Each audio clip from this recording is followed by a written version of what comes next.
on ne s'en remettra pas, etc. Pourtant, on est toujours là. Donc, c'est-à-dire que ça aussi, vous ne croyez pas, il ne faut pas avoir peur des crises. Les crises font partie de la vie économique normale. C'est comme encore une fois, des fois, il y a des crises. L'important, c'est de sortir par le haut de ces crises. Et donc, à chaque fois, on a cette peur, mais finalement, on s'en sort. Et alors, l'une des crises évidemment déterminantes, c'était il y a quelques années maintenant, c'était la crise des subprimes. Et là, c'est important, je voulais juste dire un mot sur ça, parce que là, on a une règle de vie, si vous voulez, dans cette crise des subprimes.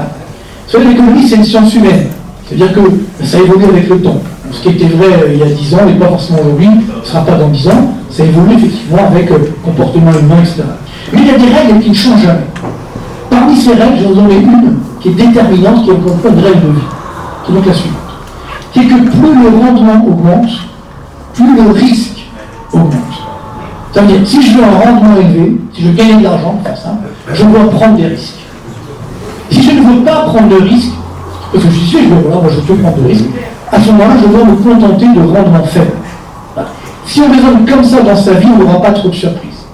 Le problème est que l'être humain est ainsi fait qu'il veut constamment changer ses règles. Et cette crise de subprime, c'est exactement ça. Moi, j'ai vécu d'intérieur à l'époque que j'étais chef économiste d'une banque française, une grande banque française, et c'est vrai que, qu'a-t-on fait à l'époque? On a confié les clés des marchés financiers, non plus à des financiers ou des économistes, mais à des mathématiciens, à des ingénieurs, des gens très intelligents. On leur dit, voilà, changez cette règle. Parce que vous savez, moi, ça m'arrive tous les jours. Je dis, monsieur Petit, j'ai un petit peu d'épargne, j'aimerais bien investir, gagner un petit peu beaucoup, mais sans risque. Ben, ça n'existe pas. Si vous voulez souvent pour vous dire ça, je ne peux pas vous le dire. Ou alors c'est un délit d'initié, mais là c'est du pénal, donc c'est très dangereux, évidemment. Donc qu'est-ce qu'on a fait? On a pris des dettes subprimes, donc extrêmement dangereuses, qui étaient octroyées à des ménages américains non solvables. Et cette dette, donc très dangereuse, on l'a mis dans des produits, on a fait des modèles mathématiques très complexes. Et à la fin, on sortait ce qu'on appelle la titrisation, ça veut dire ces modèles étaient devenus donc des titres comme des obligations, si vous voulez. Et ces titres étaient notés triple A par les agences de notation.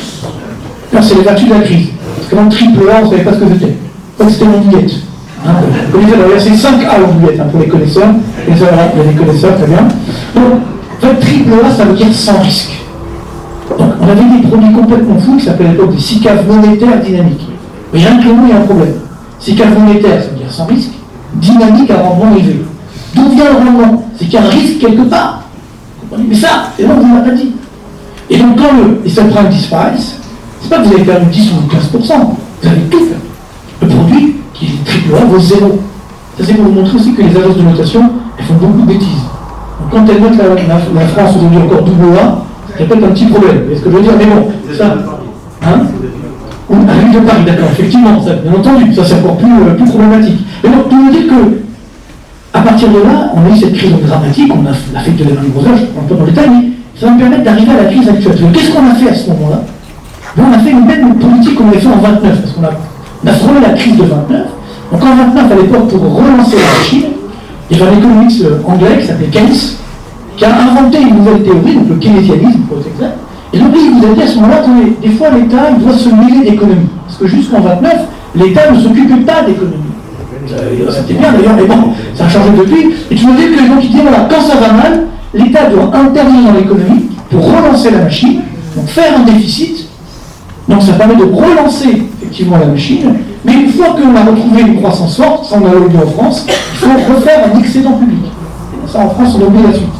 Et donc, quand on arrive en 2009, on fait exactement la même chose et surtout, on fait financer ce déficit par la Banque centrale, ce qu'on appelle la planche à billets. Et c'est là où c'est incroyable, parce que regardez ce graphique complètement fou. Donc là, c'est le CAC 40, donc la bourse française, qui normalement reflète une réalité économique. Regardez bien, depuis qu'on a fait ça, les crises n'existent plus. Et on en a eu plein des crises, le Brexit, etc., la crise grecque, même le coronavirus, regardez. Alors on a s'est fait peur pendant quelques semaines, et après, quelques mois plus tard, on était au-dessus du niveau du coronavirus. Pourtant, il était toujours là à l'époque. On n'avait pas encore les vaccins. Oui, mais parce qu'effectivement, on a ce qu'on appelle cet argent magique qui est tombé, qui a inondé les marchés, et c'est ça qui est devenu extrêmement dangereux. Voilà comment ça se traduit chez nous en France. Vous voyez, il fait un peu peur. Je vous présente, au premier avant le graphique, il fait un peu peur celui-là. Alors, vous avez la dette publique française. Donc vous savez qu'on a battu un nouveau record au troisième trimestre, on n'a pas encore les chiffres du quatrième, mais ça sera encore un nouveau record, 3 303 milliards d'euros. Ça paraît complètement fou, hein, 3 303. C'est-à-dire que depuis 2020, ça a augmenté de 915 milliards d'euros. C'est énorme. Mais la On peut dire, si cette croissance, si ce déficit a fait de la croissance, pourquoi pas? Et normalement, quand on augmente cette dette, il y a une conséquence. Quand on est très endetté, qu'est-ce qui se passe? Les banquiers viennent voir, vous êtes bien gentil, mais là vous êtes très endetté, donc les taux d'intérêt augmentent. Sauf que là, qu'est-ce qui s'est passé? Cette dette publique, justement, le fameux quoi qu'il en coûte, l'argent magique, on l'a fait financer par ce qu'on appelle la planche à billets. Je vous ai fait un petit croquis pour vous montrer c'est quoi la planche à billets, parce qu'évidemment, on n'imagine pas, on imagine une planche à billets, vous voyez, on en imprime. On n'a pas eu l'Amérique du 7e, on n'a pas eu, je crois, une planche à billets. Dommage. Dommage, bon. Non, mais tant mieux, parce que c'est très dangereux. Là, pour vous comprendre, oui, je vous ai mis ici le processus de création monétaire. Parce que c'est vrai qu'on a oublié, mais comment on crée de la monnaie?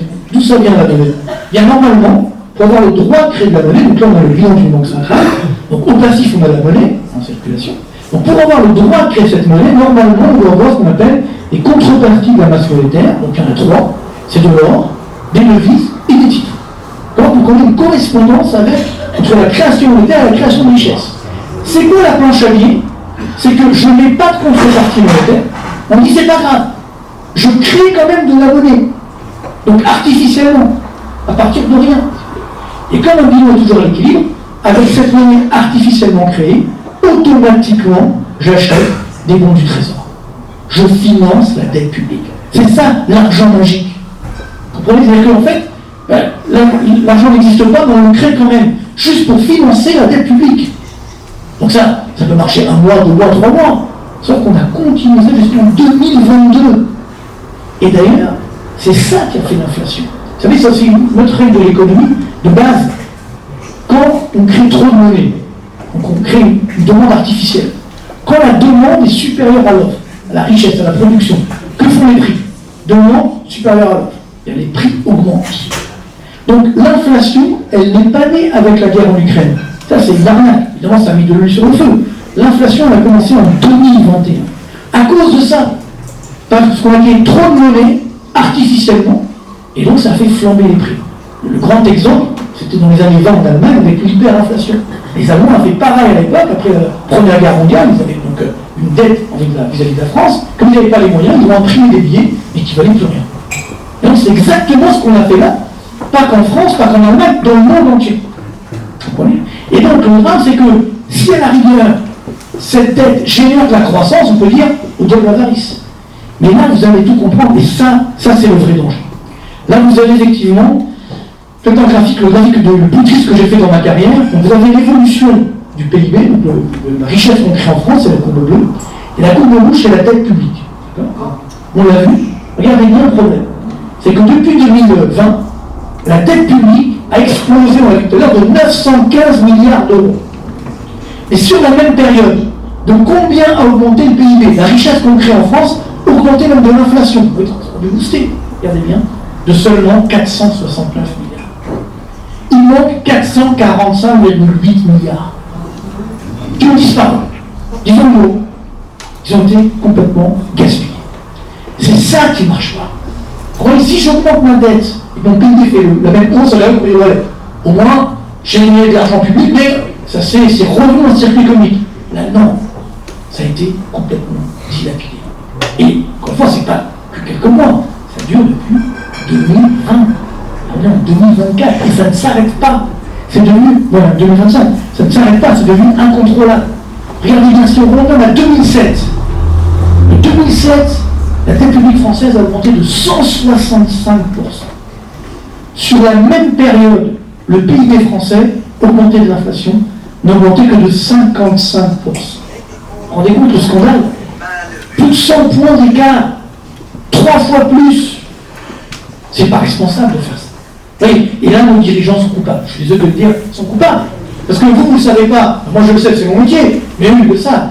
Ne croyez pas qu'ils ne savent pas. Ça fait des années que je vais les voir, ils le savent très bien. Ils le savent très bien. Alors, certains me disent des fois, non, mais je suis étonné, vous êtes bien gentil, mais on n'avait pas le choix. C'était la fin du monde, etc. Bon, déjà, c'est pas la fin du monde depuis 2007, mais qu'ont fait nos voisins? Tiens, l'Allemagne. On va prendre le même graphique, mais en Allemagne. D'accord? Le même. D'accord? Donc, dette publique chez nous avait 165%. Elle a fait combien en Allemagne? Regardez bien. 63%. 100 points d'écart. Mais surtout, regardez la courbe bleue. Le PIB en valeur, il a plus augmenté que la dette. Pourtant, les Allemands, ils vont mal, là. Donc là, ça marche. Comprenez? Là, ça marche. Là, j'accepte. Là, c'est correct. Nous, ce n'est plus correct. Et le pire, c'est que nous sommes les seuls en Europe à faire ça. La France, aujourd'hui, est le seul pays de la zone euro qui continue d'augmenter son déficit public. Je dis bien le seul. C'est-à-dire même les Italiens, on se moquait des Italiens, ils réduisent leur déficit et même ils vont baisser les impôts cette année de 30 milliards d'euros. Là, on va encore les augmenter. Comme quoi, quand on veut, on peut. Le problème, c'est qu'on peut. Parce qu'on peut le faire, mais on ne veut pas. Et on ne peut pas parce qu'on ne veut pas. Et donc, c'est une volonté politique, disons-le, que nous n'avons pas. Et c'est ça qui est dramatique, malheureusement. Et donc, comment on va résoudre ça? Alors, on verra ça tout à l'heure, mais d'abord, on va faire un petit voyage, hein, tout en restant là, évidemment, parce que sinon on n'aura pas le temps, pour voir un peu combien quand même, parce que ça aussi, on se dit, non, c'est la France, mais c'est le monde. Non, au niveau mondial, il y a une bonne croissance. La croissance, c'est la variation du PIB, je vous montre ici, on est à 3,2%. Vous verrez les chiffres, on n'aura pas le temps de tout voir. Hein. Qui fait cette croissance aujourd'hui dans le monde? Il y a 3 locomotives. La première, c'est l'Inde. Et oui, c'est plus la Chine, c'est l'Inde. L'Inde, en fait, le corona a vraiment fait beaucoup de mal à la Chine. Pas au début, mais comme les Chinois ont fermé tout le monde en permanence, évidemment, à la force, ça ne fonctionnait plus. Donc les Indiens ont pris des parts de marché à la Chine, et la Chine, ils ne doivent toujours pas récupérer. Premier avantage. Après, arrive la guerre en Ukraine, qu'est-ce qui se passe? Donc on fait le boycott, etc. Bon, c'est pas qu'il ne fallait pas faire, mais toujours le sûr qu'on l'a fait. Et nous, on s'est dit, si on fait le boycott, tout le monde entier ne va plus acheter de pétrole à la Russie. Sauf que non, le monde, c'est pas la France et les États-Unis. Et donc les Indiens, qui eux n'avaient pas accès au pétrole russe auparavant, tapent à la porte de la Russie, nous, on serait intéressés par le pétrole russe. Alors on a dit, comme ils cherchent des clients, on dit, avec plaisir, vous pouvez vous vendre le pétrole de l'Oural et vous faire un prix. Donc, pendant que le pétrole monte dans le monde, l'Inde achète le pétrole à la Russie à bon compte, elle le raffine en Inde, et comme il en restait, elle le revend ensuite à l'Europe. Et on dit, non, c'est pas russe, c'est passé par là. Mais c'est quand même du pétrole russe. Donc, ils ont dit que l'Inde, elle est 8% de croissance. Deuxième locomotive, je passe vite, c'est des questions légères, mais deuxième locomotive, la Chine. Alors vous allez dire, c'est pas mal, 4,5 de croissance. Non, pour la Chine, c'est pas assez. Surtout, c'est pas assez, parce que pour la Chine, vous savez, il y a encore de niveau de développement. Donc, pour améliorer le niveau de développement, il faut une croissance d'au moins 6 à 7% par an. Donc 4,5, c'est pas assez. Donc la Chine, lui, souffre énormément. Donc c'est ce qui fait qu'elle revient sur la politique de dumping, c'est-à-dire elle fait baisser ses prix et elle prend des parts de marché. Parce que ça, c'est très dangereux. Par contre, c'est bon pour les Américains, justement, parce que comme ça, les Chinois, ils n'embêtent pas trop les Américains pour remplacer le dollar dans les réserves de change. Et donc justement, troisième locomotive, on en a parlé aujourd'hui, parce que Trump a donc été son investiture, les Américains, vous voyez, 3% de croissance. Et donc, ils ont gardé leur rôle. Pourquoi? Parce que ils savent, parce qu'eux aussi ils sont en dette comme nous. Mais la différence, c'est qu'ils font de la croissance. Si vous endettez, on s'endette tous, hein, quand on est ménage, quand on est entreprise, etc. Sinon, on ne peut jamais acheter son logement ou investir dans son entreprise. Hein, il y aurait que, ça resterait que entre certaines mains. Donc, on est tous adeptes de la dette. Sauf qu'il faut une condition, que cette dette génère de la croissance, au moins pour payer les intérêts de la dette. C'est logique. Sauf que la petite devinette, en France, ça remonte à quand la dernière fois où on a généré assez de croissance pour rembourser les intérêts de la dette publique? Dernière fois. 2007. Depuis 2007, donc 2006, depuis 2007, chaque année, juste pour payer les intérêts de la dette, il faut encore s'endetter. Ce qu'on appelle la bulle de la dette. Et c'est sans fin. Oui. Donc c'est la force des Américains, c'est qu'ils arrivent à faire de la croissance. Parce qu'ils innovent. Et donc, après, évidemment, il reste nous, la zone euro, la France, vous voyez que c'est pas joli, on se retrouve des 0,5% de croissance. Donc, comme la prévision des 0,9. Il a déjà baissé un petit peu, parce qu'on était à 1,1. D'abord, ils étaient à 1,4. Sauf qu'on est à 1,4, après, ils ont mis 1,1, Barnier, et mais oui, il est à 0,9. Mais on sera à 0,5. Désolé de vous dire, parce que bon, on a évidemment une croissance qui est très faible, là, évidemment. Alors, évidemment, à ce stade, souvent on dit, si vous êtes bien gentil, on vous aime bien, mais bon, la croissance, il faut arrêter. Vous connaissez le discours. Bien, la croissance, ça suffit. Il faut faire de la décroissance. Alors, c'est une sorte de wokisme, si vous voulez. Ça, bon, heureusement que Trump est arrivé pour calmer le jeu, mais ça commence à faire un peu peur. Donc, qu'est-ce qu'on vous dit? On vous dit faire de la décroissance. Oui, pourquoi? Parce que la Terre est ronde. Bon, là, a priori, on est d'accord. Donc, faire de la croissance infinie dans un monde fini, c'est pas possible. C'est vrai, c'est pas possible. Techniquement, il y a un problème. Ce qu'on appelle une bulle, ça explose. Donc, on veut dire décroissance. Ok. Sauf que la décroissance veut dire la baisse du niveau de richesse. On baisse le niveau de PIB. Ok. C'est douloureux quand même. Hein. Là, regarde, on peut dire, mon pays est riche. Bon, allez, pourquoi pas, on va s'adapter. Mais les pays pauvres. Alors, attendez, maintenant que vous vous rattrapez, vous restez pauvres, vous ne pouvez pas vous développer. Ils ont jamais accepté. Et je vous donne un chiffre pour comprendre. Ça, c'est quelque chose de très important. En 1980, enfin, début des années 80, on dit, à l'époque, vous aviez la moitié de l'humanité qui vivait sous le seuil de pauvreté extrême. C'est-à-dire avec moins de $1 par jour. La moitié de l'humanité. C'est bon, ça, c'était dramatique. Qu'est-ce qui s'est passé à partir de là? Beaucoup de pays, notamment asiatiques, notamment la Chine, se sont dit, bon, il faut arrêter, il faut faire de la croissance. Parce qu'à l'époque, ils faisaient de la décroissance en permanence. Ils ne se développaient pas. Il n'y avait pas d'échange. Il n'y avait pas d'investissement. Mais on fait de la croissance. Et grâce à cela, aujourd'hui, on a combien? Devinez. On est passé donc de 50%, je vous rassure, c'est quand même moins. Heureusement, presque. On est tombé à 8,5%. On se voit que le progrès humanitaire, peut-être dire qu'on s'en voit beaucoup. Évidemment, 8,5% du monde, mais on est passé de 50 à 8,5. S'il n'y avait pas eu la croissance, on ne serait jamais arrivé là. Donc si demain, vous dites qu'on fait de la décroissance dans les pays pauvres, évidemment, ils vont rester pauvres. Et après, il va y avoir évidemment des émeutes, etc., des guerres, et ainsi de suite. Donc ce n'est pas la solution. Et même pour nous, pays riches, si effectivement j'ai de la décroissance, s'il n'y a pas de croissance, il n'y a pas d'emploi. S'il n'y a pas d'emploi, il y a du chômage, donc il y a de la misère sociale, etc., donc ça explose. Alors c'est quoi le problème? On a un paradoxe, on a un dilemme. Monde fini, croissance infinie. Alors, comment on fait? Alors je vous rassure, j'ai la réponse, enfin une réponse, du moins, parce que je n'aurais pas posé la question, évidemment. Selon moi, le seul moyen de faire de la croissance infinie ou durable dans un monde fini, c'est en optimisant l'existant au travers du progrès technologique. C'est ce qu'on voit sur ce tableau-là. On appelle l'innovation, la recherche, le développement. Et c'est-à-dire qu'on va avoir le même monde, on va mieux l'utiliser. Pour moi, c'est ça la vraie écologie. L'écologie, c'est pas dire on va mettre des taxes. Évidemment, si on met des taxes et qu'il n'y a rien en face, on paye. D'accord? C'est trouver justement des nouvelles sources de création de richesse, de création d'énergie, mais en détruisant moins la planète. Et on peut trouver des nouvelles sources de création de richesse dans tous les secteurs d'activité, et donc on va faire de la croissance, mais sans détruire la planète. C'est ça la clé. Donc il faut tout miser sur l'innovation. Et ceux qui ont bien compris ça, regardez, c'est la dernière ligne, vous allez dire encore eux, les Chinois. Vous voyez, c'est 2,4% de leur PIB, alors que c'est seulement 0,3% en 90. C'est devenu la deuxième puissance mondiale en R&D, derrière les Américains en valeur absolue. Alors vous allez me dire, bon, nous, ça va, les Français, on a 2,2, bon, ça va, c'est pas si mal que ça. Sauf que là, on a un autre problème. Que tu disais le général de Gaulle en son temps, il dit, les chercheurs qui cherchent, on en trouve, les chercheurs qui trouvent, on en cherche. Ah, vous la connaissez, non, mais oui, c'est qu'effectivement, c'est bien beau de chercher, il faut trouver de temps en temps.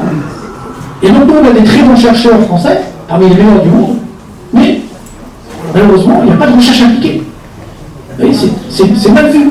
Hein. Et c'est ça. Et beaucoup d'ingénieurs, effectivement, parmi les meilleurs du monde, qui partent à l'étranger. Là, tout à l'heure, j'avais une entreprise, pas vous dire laquelle, mais une start-up, une grosse start-up française, qui est en train de me dire qu'en fait, ça y est, ils sont en train d'étudier leur immigration, on va dire, aux États-Unis. Alors que c'est une boîte française qui a l'innovation, qui a fait l'innovation en France, mais là, elle n'arrive plus à se développer. Il n'y a plus de financement de son investissement. Et nous, il nous manque des financements de cet investissement, parce que les banques, évidemment, elles sont là, mais ça ne suffit pas. Ce qu'il faut pour s'investir sur le long terme, il faut des fonds d'investissement, des fameux fonds de pension, qui ont d'épargne bloqué 40 ans et qui investissent sur le long terme. Nous, on n'a pas cet acteur en France. Donc évidemment, comme on l'a pas, avant c'était l'État qui finançait, le TGV, tout ça c'était l'État, sauf que maintenant l'État il est tellement embourbé dans sa dette publique qu'il n'arrive plus. Mais la clé elle est là. Et donc si on y arrive, je suis très optimiste, on a des boulevards de croissance devant nous. Donc ça, effectivement, c'est la bonne nouvelle à tout dire, mais pour l'instant la France elle est un petit peu en recul. Alors, dans ce cadre évidemment, on va voir ce qui va nous arriver très vite. L'investissement en logement, là c'est une catastrophe. Regardez bien. 13 trimestres consécutifs de baisse de l'investissement en logement des ménages. Ça, chiffre de l'INSEE, vous voyez, j'ai écrit en dessous, il y a les sources. Hein. Ça, c'est une catastrophe. Et là, on peut en vouloir encore faire nos dirigeants, parce que quand il y a 1, 2, 4, 5 trimestres de baisse, bon, ils n'ont pas le temps de réagir. Là, quand même, 13 trimestres de baisse, ils ont le temps de réagir. Mais non seulement ils n'ont rien fait, mais ils ont alourdi la pression fiscale sur l'immobilier. Vous comprenez? Et donc c'est ce qui évidemment a généré cette baisse. Vous voyez, les chiffres sont évidemment catastrophiques. Alors, ça c'est quelque chose d'assez incroyable qui s'est produit en 2024. Incroyable. C'est que pour la première fois dans l'histoire de France, en dehors des guerres évidemment, eh bien, le taux de natalité est devenu égal au taux de mortalité. C'est-à-dire qu'aujourd'hui, 2024, alors depuis ça a un petit peu baissé sur le taux de décès, mais on a 9,4 décès pour 1000 habitants et 9,4 naissances pour 1000 habitants. Donc ça veut dire que la population française est en train de baisser. Et ça, c'est évidemment du jamais vu. Vous voyez, le problème, c'est pas la courbe rouge, parce que bon, ça c'est normal, ça c'est la vie, quoi. Mais par contre, ça c'est la courbe bleue, la baisse de la natalité, ça c'est très dangereux. Alors c'est quoi? C'est dû à quoi? C'est dû que les Français, pour faire des enfants, il faut avoir, bon, c'est comment faire en ce moment, mais il faut avoir de l'espoir, de la place aussi, mais de l'espoir. Il faut avoir confiance dans l'avenir. Donc ça c'est très bon. C'est-à-dire qu'effectivement, on n'a plus confiance dans l'avenir, donc ça va évidemment casser la croissance. Dans le même temps, ces chiffres sont sortis de la Banque de France vendredi dernier, et surtout parce que normalement, tout le monde en parle, mais personne n'en a parlé. Les défaillances d'entreprises explosent. Failles d'entreprises explosent. Record historique. Et 65 764 exactement, c'est on est 2,9% au-dessus du sommet d'avril 2015. Si on regarde hors micro-entreprises, il y a des toutes petites entreprises, là on est à, vous voyez, 12% au-dessus du niveau de septembre 2009. Donc parce que derrière les entreprises, il y a des salariés. Il y a le patron de cercle, il y a les salariés. C'est-à-dire que derrière, malheureusement, il y a du chômage qui va augmenter. Et là, parce que moi j'entends des fois, non mais en France, le chômage baisse, c'est super, tout va bien dans le monde. Et d'où sortent ces chiffres? Ils n'existent pas. Il y a des chiffres d'Eurostat, des chiffres officiels qu'on a sur Internet. Et ça c'est très intéressant de voir. Voilà le taux de chômage, ce qu'on appelle de catégorie A. La catégorie A, c'est le chômeur labellisé. C'est-à-dire bon, il n'a pas du tout travaillé, il fait une recherche active d'emploi, il est immédiatement disponible. S'il ne coche pas une des cases, tac, on dit non, il n'est pas dans les statistiques. Il est chômeur, mais on ne voit pas. Bon, c'est sympa, c'est pratique. Donc, mais malgré cela, catégorie A en France, avec courbe rouge, 7,7% d'emploi. Et regardez, si je regarde la zone euro, ça baisse, on est à 6,3%. Donc c'est bien un problème français. Vous comprenez? Et regardez bien, parce qu'on me dit oui, il y a eu un super travail avec Macron, etc. Regardez bien jusqu'en 2017. Le taux de chômage de la zone euro, il est supérieur au taux de chômage de la France. Après, ça baisse évidemment partout, mais pourquoi ça baisse? Alors je vous dis, la planche à billets, hein, distribue, ça baisse chez tout le monde. Sauf que ça baisse moins chez nous, en France. Alors qu'on a ce qu'on appelle le papy-boom, ça veut dire les enfants du baby-boom qui partent à la retraite, et des classes creuses qui arrivent, bon, là, ça va lui faire baisser le chômage. Même ça. Donc il a baissé, c'est vrai. Mais regardez, là, il est en train d'augmenter. Et c'est ça qui est très dangereux. Oui. Alors, encore plus grave, ça, c'est vraiment l'inquiétude, c'est les jeunes. Parce que taux de chômage de moins de 25 ans, on est à quasiment 21%. Rendez compte d'un peu un peu de ces catégories-là. Ça veut dire que si je regarde tous les chômeurs, par exemple, tout à l'heure, on n'est pas à 7,7, on est à 16,5. C'est ça le vrai taux de chômage de la France. Là, chez les jeunes, on est à quasiment 21. Si je regarde toutes les catégories, on est à au moins 30. 30% de nos jeunes qui sont au chômage. Il y a un problème. Il y a un problème. Ça ne peut pas fonctionner. Et pourtant, vous savez, on leur dit non, alors, il faut continuer les études. Non, vous avez un master, pas grave, faites un deuxième master, un troisième master. Mais jusqu'où? Évidemment. Alors, on fait des formations bidons, juste pour pas être dans les statistiques. Enfin, c'est plus possible. C'est plus possible. Donc, il faut aujourd'hui, c'est-à-dire même pas une année de déficit public. Donc, ça va être compliqué. Ceux qui pensent qu'en vendant le stock d'or de la Banque de France, on est sauvés, bon, ils vont être déçus. Alors, justement, comment on sauve la France? Parce qu'il faut la sauver. Ah oui, bien sûr. Alors, je vous ai mis quelques avantages que on ne dit pas assez. Nous avons le plus long pays du monde, évidemment, mais encore faut-il le garder. Vous voyez, on est numéro 1 du monde des dépenses sociales. Et ça, on ne le dit pas assez. Des fois, on me dit la France est un pays ultra-libéral. Je ne sais pas d'où ça sort ça. Ultra-libéral, hein. Quand on a 32% de notre PIB de dépenses sociales, bon, vous voyez, en même de l'OCDE, et les pays riches, c'est 21%. Donc bon, même sur des fleurons, tout est formidable. Sauf que la France s'est déclassée, vous voyez, c'est-à-dire que nous étions 11e du monde en termes de PIB par habitant, c'est-à-dire richesse par habitant. Et donc la richesse par habitant, c'est plutôt... on était bien classé, hein, 11e en 90, c'est mal. Et là, on est 25e. Et tout à l'heure, on parlait de Trump pour les Américains, etc. Les Américains, ils étaient 12e, 90. Maintenant, ils sont 7e. Sur 200 pays dans le monde, évidemment. Donc, vous comprenez que même l'Allemagne, la Belgique, a amélioré son score, sa place. Donc, c'est bien qu'il y ait un problème. Alors, le drame, c'est qu'en fait, on sait très bien d'où ça vient, c'est que pendant toutes ces années, et voilà, on a vécu tous, toutes et tous, et voilà, on a subi cette hausse de la courbe rouge, c'est-à-dire le poids des prélèvements obligatoires. Les impôts et les taxes qui ont explosé. Vous voyez que plus ça explose, c'est un sommet historique, plus la courbe bleue, c'est-à-dire la croissance structurelle, baisse. Il n'y a pas de courbe de l'affaire. Il n'y a pas de secret. Donc, il y a un cours de l'affaire, c'est-à-dire trop d'impôts, tue l'impôt. Donc, si vous voulez que ça change, voilà ce qu'il faut. Enfin, ce que je propose, en tout cas, je crois que c'est bien. Parce qu'on appelle une thérapie de choc bienveillante. Parce que, ah oui, c'est ça. Oui, c'est ça, parce qu'il ne faut pas faire de la rigueur. La rigueur, ça n'a pas de sens. Si on nourrit guérit, ça ne sert à rien. Parce que je veux dire, donc, bon, non. Il faut d'abord restaurer la confiance. Comment on restaure la confiance? On donne du pouvoir d'achat aux Français. Comment on donne du pouvoir d'achat aux Français? On baisse les impôts. Merci. Ça, c'est la clé. Tout à l'heure, je vais faire le chiffrage. Hein.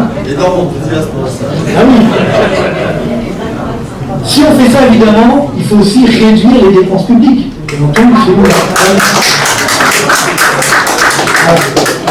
On lutte contre les fraudes fiscales et sociales, on réduit le coût du travail, on modernise le du travail, on innove, on fait des formations adéquates, on facilite le financement de l'économie, comme je l'évoquais avec les fonds d'investissement de tout à l'heure, et évidemment, on développe la culture économique des Français. C'est pour ça que je suis là aujourd'hui, d'ailleurs. Voilà. Et c'est ça le gros boulot. Alors, vous allez me dire, mais comment c'est faisable? Voilà. Je voulais chiffrer. Je ne lance pas des paroles en l'air, je voulais chiffrer, voilà. Déjà, pour moi, il faut baisser les impôts pour tous. Les entreprises et les ménages. Donc, par exemple, quel est l'impôt que tout le monde paye? C'est la CSG. Parce que tout le monde le paye, que ce soit, même si on est chômeur, on paye la CSG, etc. La CSG, vous vous rappelez, créée par Michel Rocard en 91, à l'époque, c'était combien? 1%. 1%, combien c'est la CRDS? Mais c'était, voilà, 1%, mais ça ne devait pas monter. 1%, c'est juste comme ça. On est à combien aujourd'hui? 9,2. Sur l'épargne, on est à 17,2. Sur l'épargne, parce qu'ils ont rajouté d'autres, bref. On décompte, l'arnaque. Effectivement, la CRDS, là c'était en 96, créée par Juppé, temporaire, ça devait durer 13 ans. Donc en 2025, ça fait quand même un peu plus que 13 ans, parce que vous voyez, c'est du temporaire qui dure, hein, on est d'accord? Donc, moi je dis voilà, là, 25 milliards. Tous les Français, ils voient que l'État fait quelque chose pour eux. Tous. Pareil pour les entreprises. 25 milliards sur un taux de production. Là aussi, on voit qu'effectivement, on a relancé l'activité économique. Donc, comme on a moins d'impôts, on n'a pas besoin de niche fiscale. Vous savez, là, aujourd'hui, on fait la guerre aux niches fiscales. Qui a créé les niches fiscales? C'est l'État. Quand, là, aujourd'hui, comment il s'appelle, le ministre de l'économie, là, Lombard, nous dit, oui, il faut lutter contre l'optimisation fiscale. Mais attendez, mais qui a créé ça? C'est pas une fraude, l'optimisation fiscale, c'est l'État qui a créé ça. Parce qu'il va bien. Oui, donc, voilà. Ben oui, bien compris. Donc, là aussi, ça va coûter donc 50 milliards en moins, a priori, de rentrée fiscale, mais comme vous allez avoir supprimé des niches et que vous allez avoir un plus de croissance, ça va ramener 30 milliards. Donc, ça va coûter que 20 milliards. Après, vous réduisez les dépenses de fonctionnement. Si je retrouve dans le texte des questions, ça veut dire 50 milliards.